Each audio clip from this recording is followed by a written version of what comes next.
भगवान शिव भी वहां गए, क्योंकि दक्ष प्रजापति थे, श्रेष्ठ थे।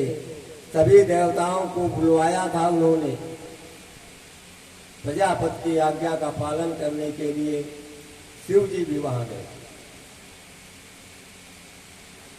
देवता लोग जाते थे, महाराज प्रजापति को नमन करते थे।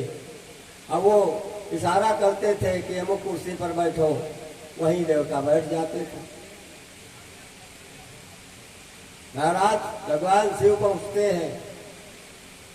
इन्होंने मन में ही नमन किया उस पद को, प्रजापति के पद को,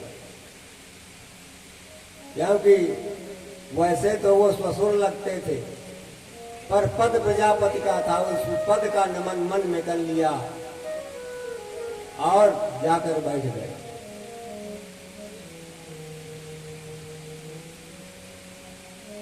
आज महाराज दक्ष को ये देख करके क्रोध आ गया कि जिसके कोई पद प्राप्त होता है उसके पास मद भी प्राप्त हो जाता है।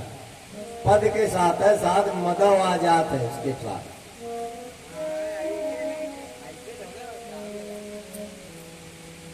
महाराज दक्ष कहने लगे,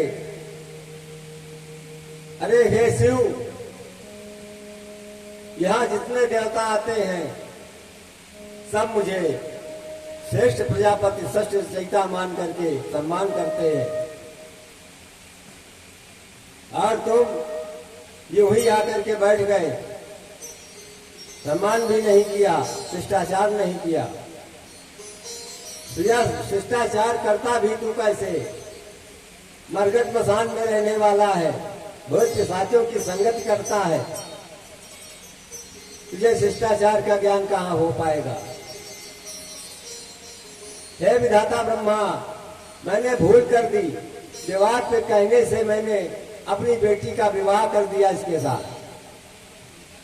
ये बेटी के योग्य नहीं था। अर्थात तमाम अपशब्दों का प्रयोग महाराज दक्ष ने शिव के लिए किया। उस समाज में जहां पर सभी देवता एकत्रित थे वहां किया।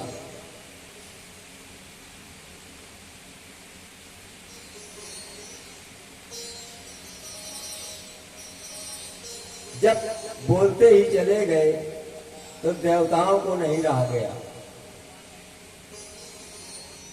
तो बढ़िया रही है। देवों के देव है वो, महादेव कहते हैं।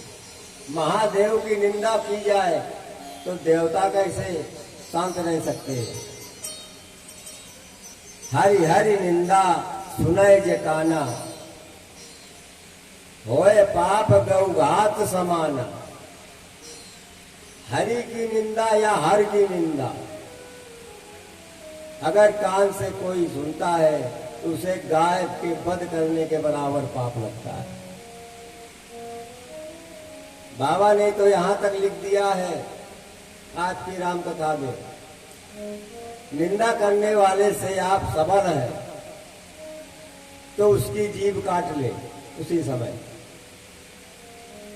और सबल नहीं है तो स्थान छोड़ दे, वो जगह ही छोड़ दे, पर निंदा सुने नहीं। सुनोगे तो पाप फिर आपको लगेगा। देवताओं ने कहा, भगवान ये निरपराध आपके लिए न जाने कितने शब्दों का प्रहार कर रहा है, आप कुछ बोले ही नहीं रहे।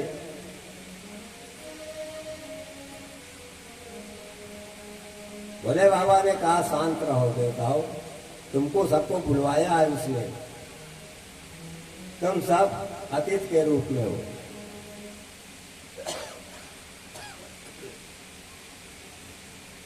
इस प्रकार जब सुनते सुनते शिव जी को नहीं रहा गया तो खड़े हुए और अपने कैलाश को चल पड़े, पर जवाब कुछ नहीं दिया। जो इतने समाज के अंदर अपमान सुन सकता है उसी का नाम शिव होता है। साधारण मानव किसी मानव की निंदा नहीं सुन पाता है, और वहां देव समाज के अंदर अनेक प्रकार के शब्दों के द्वारा निंदित किए गए, पर शिव जी शांत रहे, चले आए।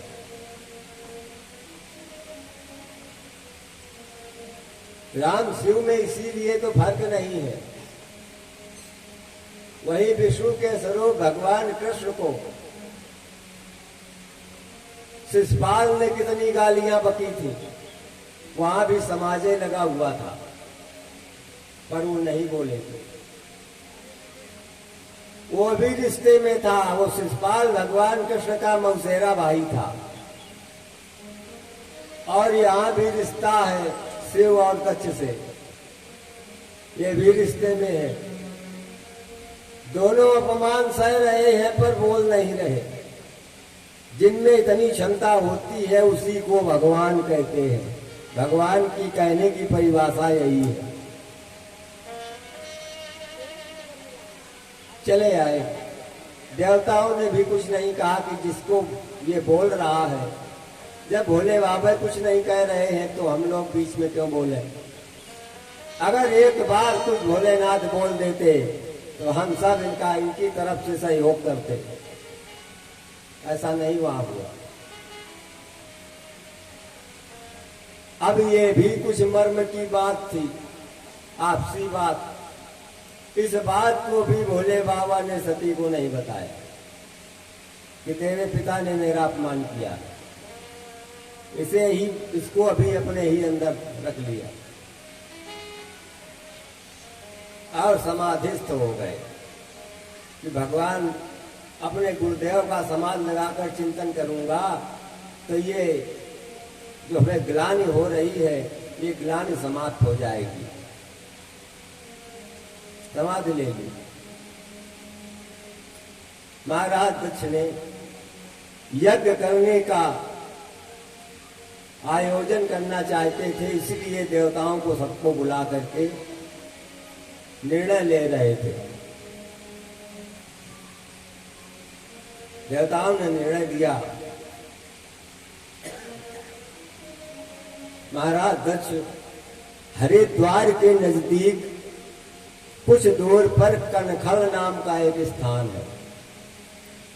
जो हरिद्वार जाते हैं उनको कनखल में भी दर्शन प्राप्त होता है।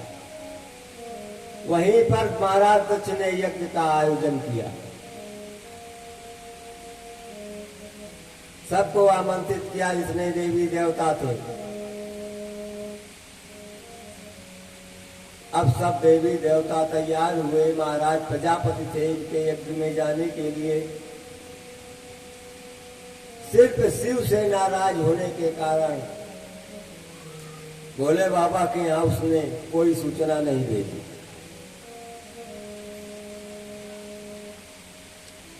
भोलेनाथ समाधिस्थ है। स्थिति ये हुई कि भगवान शिव के मस्तक पर चंद्रमा है, तो वो चंद्रमा भी आमंत्रित था दक्ष के यहाँ। तो मस्तक से चंद्रमा उतरा और तैयारी बनाने लगा दक्ष की यज्ञ में जाने के लिए। जब ये सती ने देखा, पूछा कि भाई हे चंद्रदेव, आप बात कैसे भगवान को छोड़कर कहीं जा रहे हो। चंद्रमा ने कहा कि हे माता, आपके ही पिता तो ने आयोजन करके मुझको बुलवाया है। वो यज्ञ कर रहे हैं, उस यज्ञ में मैं आमंत्रित हूँ, जाना चाहता हूँ। आपको तो पूर्व ही ज्ञात हुआ होगा। रति ने विचार किया, मुझे तो नहीं अभी तक ज्ञात हुआ। ये आपस में चंद्रमा से और सती से जब चर्चा चल रही थी, उसी समय भोले बाबा की समाधि टूट गई। नेत्र खोले, अपने प्रभु का नाम लिया, प्रभु राम का नाम लिया। कि राम नाम प्रभु सुमिरन लागे, तो जाना सती जगति पति जागे। हुए राम नाम की आवाज सुनी सती समझ गई कि आज तो जगतपति भगवान भोलेनाथ की समाधि खुल गई, जग गए।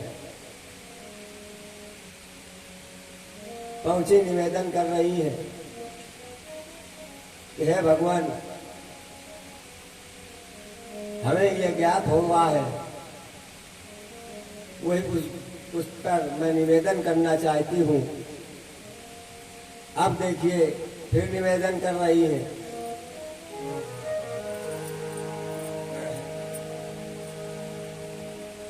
कहने लगी कि हे प्रभु धर्मज्ञ, हे करुणाकर, हे कुशल,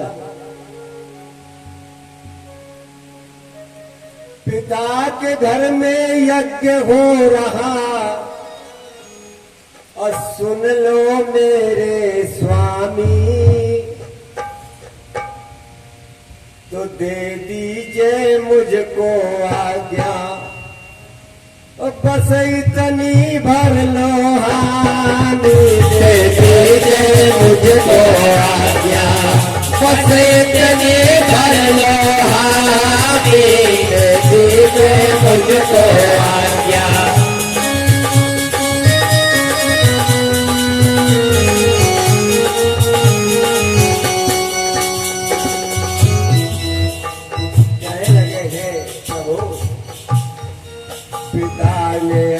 का किया है प्रभुवर आयोजन यो भारी, पिता ने यज्ञ किया है प्रभुवर आयो देवधारी, करो निवेदन मैं भी जाने की करूं तैयारी, जाने की करो तैयारी, जाने की करो तैयारी। अगर आप आज्ञा दें तो मैं भी तैयारी कर लूं, जाऊं वहां पर।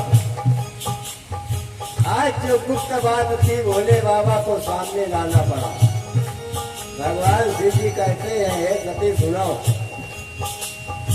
माना कि यज्ञ होता है जाते हैं देव सारे, माना कि यज्ञ होता है जाते हैं देव सारे, पर न्योता पिता ने तेरे भेजा नहीं हमारे, न्योता पिता ने तेरे भेजा नहीं हमारे।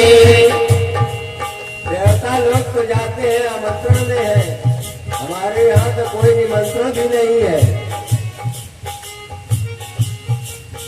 शास्त्रों शास्त्र विधान है, अगर कहीं आयोजन हो, आयोजन में बिना आमंत्रण के नहीं जाना चाहिए। आयोजन के बगैर आप चाहे शनिवार उसके यहाँ जाओ, कोई वो जलसा कर रहा हो और उस जलसे की सूचना आपको न दे तो उस समय नहीं जाना चाहिए।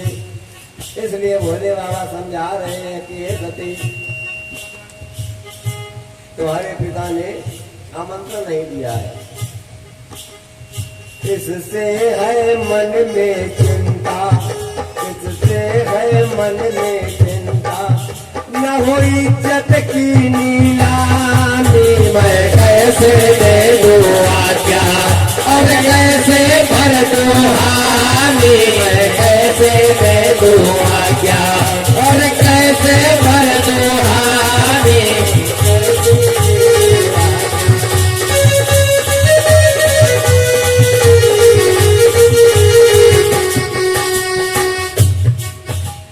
इसलिए हम इसे स्वीकार नहीं करते। अब सती का बड़ा मन उत्साहित था वहां जाने के लिए। सज्जनों कहते हैं प्राय ऐसा होता भी है, माताओं के मायके में अगर कोई जलसा हो रही हो तो वहां जाने के लिए बिल्कुल तैयार रहती है हमेशा। तो सती कैसे रुके, उनकी भी इच्छा हुई, मन में कल्पना कर रही है कि वहां पर हमारी 59 महीने आई होंगी, सभी बहनों से मिलना जुलना हो जाएगा। ऐसे कहाँ सब मिल पाती हैं। पिता के यहाँ क्रमशः आना जाना बहनों का लगा रहता है, और जब जलसा है तो सब बहनें एक ही साथ आएंगी, मुलाकात हो जाएगी।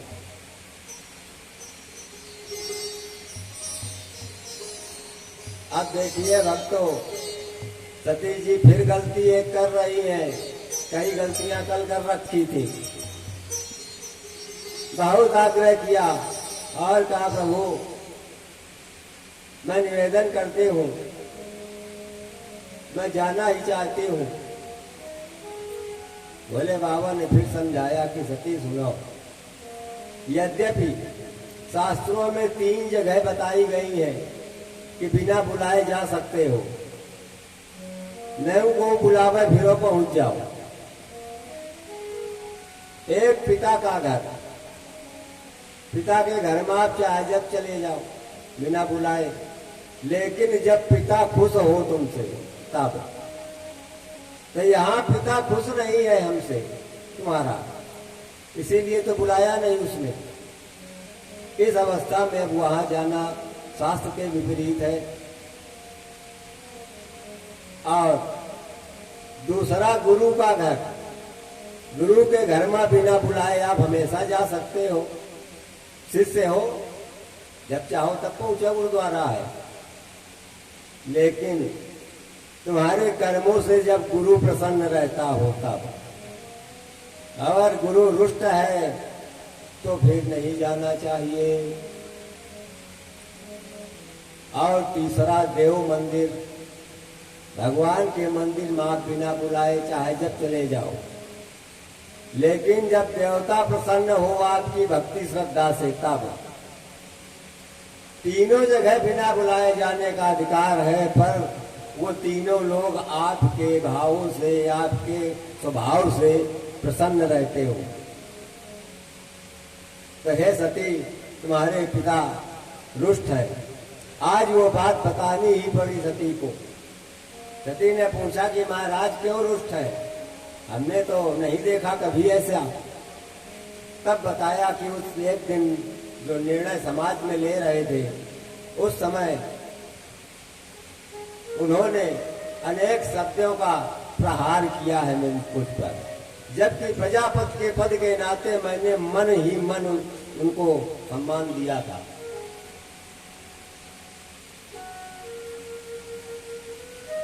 क्योंकि प्रजापति है, वर्तमान में वो हमारे पत्नी के पिता है। ब्रह्म कभी झुकता नहीं है। भगवान भोलेनाथ ब्रह्म स्वरूप है, इसलिए पद का नमन किया उन्होंने। सज्जनों, मन ही मन प्रणाम प्रभु की ना, वो प्रजापति रूपी पद को मन में प्रणाम किया। और भगवान राम जिस समय धनुष उठा रहे थे, उस समय भी मन ही मन प्रणाम प्रभु की ना। मन में गुरु बाबा अपने शिव जी का प्रणाम मन में किया, प्रकाश में नहीं किया, समाज नहीं देख जान समझ पाई। इसी प्रकार यहाँ भी उस राजा का सम्मान रखने के लिए भगवान ने मन ही मन प्रणाम कर लिया। भोले बाबा ने दर्शाया नहीं। राजमत के कारण महाराज दक्ष नहीं समझ पाए।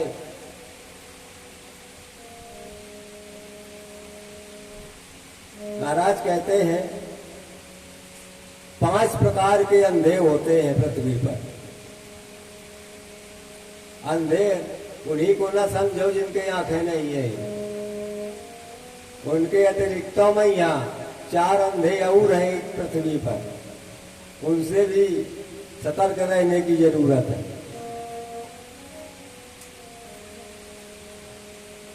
एक तो जन्मांध है, जिसको जन्म से ही अंधा है, संसार नहीं दिखता है। और दूसरा धनांध, धन अधिक होता है तो वो भी प्राणी अंधा हो जाता है। धन के बल पर अंधा होकर के तमाम अन्याय करने लगता है या दुराचार करने लगता है। और तीसरा होता है जनांध, जिसके पास जन परिवार कुटुंब बहुत बड़ा हो, वो भी अंधा हो जाता है। छोटे मोटे विवाद पर काम झगड़ा कर दे, क्योंकि उसके पास लड़ने वालों की तो कमी है नहीं, घर में बहुत लोग हैं, तो वो अंधा हो जाता है। और उसके बाद चौथा है गुणांध, जो ज्यादा गुणी हो चुका है, तमाम ज्ञान गुण प्राप्त कर लिया है, वो प्राणी अंधा हो जाता है। छोटे छोटे कर्मों को देख देख कर वो टोकता रहता है, ये उसकी अंधता है। गुणों का प्रकाश दर्शाने की कोशिश करता है। और जब चारों लक्षण एक ही आदमी के ऊपर होए, तो अंत में फिर वो मदांध हो जाता है, पांचवा अंधा, मद में अंधा हो जाता है। तो इतने अंधों से सतर्क रहने की जरूरत है। अगर ये चारों लक्षण एक ही में प्राप्त हो जाए, तब सर्वनाश होता है। महाराज धृतराष्ट्र में चारों ये सभी अंधेपन के लक्षण थे। जन्मांध तो थे ही, राजा थे इसलिए धनांध भी थे, और सब भाई पुत्र थे इसलिए जनांध भी थे, परिवार भी बहुत बड़ा था। और विदुर शरीर के वहां पर ज्ञानी लोग रहते थे इसलिए गुणांध भी थे। और जब ये सब चीजें एक ही के पास आ गई तो अंत में मदांध भी हो गए, मद में अंधे हो गए, नीत या नीत को नहीं समझ पाए, इतना अंधापन आ गया और सर्वनाश हो गया। तो पद पाकर प्राणी का अंधापन प्रतीत होने लगता है। महाराज दक्ष प्रजापति को वही स्थिति हुई। आज भगवान शिव जी सती को बता रहे हैं कि तेरे पिता को ये पद जो ही दिया गया, उसी समय से अंधापन उनको हो गया, उनको नीत या नीत नहीं दिखने लगी। इस कारण उन्होंने मेरा अपमान किया। उस अपमान के कारण ही यहाँ पर उन्होंने आमंत्रण नहीं दिया।